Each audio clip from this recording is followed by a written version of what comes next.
Народное радиода «Жұлдыз жорамал». Армысыз тыңдарман, назарларыңызға ертең желтоқсанның 5-іне арналған жұлдыз жорамалын ұсынамыз. Бүгін тоқтыға алғашқы қадамды жасау оңай болмайды, бірақ олар шешім қабылдай алады және бұл үшін өкінбейді. Өйткені бұл оларды бақытты етеді. Тез шешім қабылдауыңыз керек. Оны ақыл емес, жүрекпен шешіңіз. Торпақтың іскерлік белсенділігі бүгінде бұрын-соңды болмаған күйде, сондықтан жақсы серіктестеріңізді жоғалтпау үшін маңызды келіссөздерді кейінге қалдырыңыз. Сүйіктініңізді қосыңыз, көңіліңіз көтеріледі. Бүгін бәрін үлгеруіңіз керек. Маска киюге болмайды, бәрі бір танылып бетіңіз ашылады.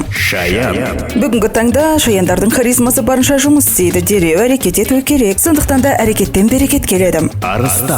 Жұлдыздар бүгінде отбасыңызға көбірек уақыт бөлуге кеңес береді. Соңғы кезде жақындарыңызға қашан көңіл бөліп едіңіз, есіңізге түсіріп көріңізші. Жақындарыңызға сіздің жылулығыңыз жетіспейді. Егер жұмыстағы әріптестеріңіз сізді тағы да ілмекші болса, оны елемей дәл сол тонмен жауап бере аласыз. Біраз уақытқа дейін ол сізден қалып қояды. Қалағандай көп ақша болмаса да, бүгін сіз өзіңізді аздап еркелетіп, кешке демалуыңыз керек. Бүгінгі жұмыс сізге болашақ үшін жақсы перспективалар келеді. Қаржы жағдайы тұрақсыз, ақша ағымын бақылау өте қиын. Өзіңіздің мінез-құлқыңызды талдаңыз. Егер сіз өзіңізбен жұмыс істей алмасаңыз, керемет оқшаулануда бола аласыз.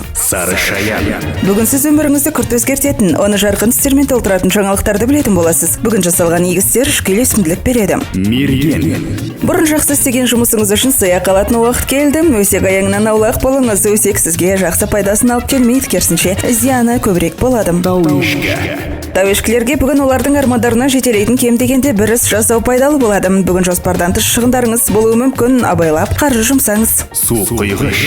Бүгін су құйғыштар үшін жаңа таныстық болады. Ол ұзаққа созылмайды, бірақ ұмытылмас қуанышты естеліктер сыйлайды. Өмірде жарқын сәттерден артық қандай дүние бар еді? Жоғалған нәрсені қайтаруға тырыспаңыз. Балықтар өздеріне тиесілі емес нәрсе алғысы келуі мүмкін, бірақ шабуылға шығар алдында үш рет ойланыңыз. Желтоқсанның 5-іне арналған жұлдыз жорамалымыз осындай. Жұлдыздарыңыз жарық болсын. Народное радиода «Жұлдыз жорамал».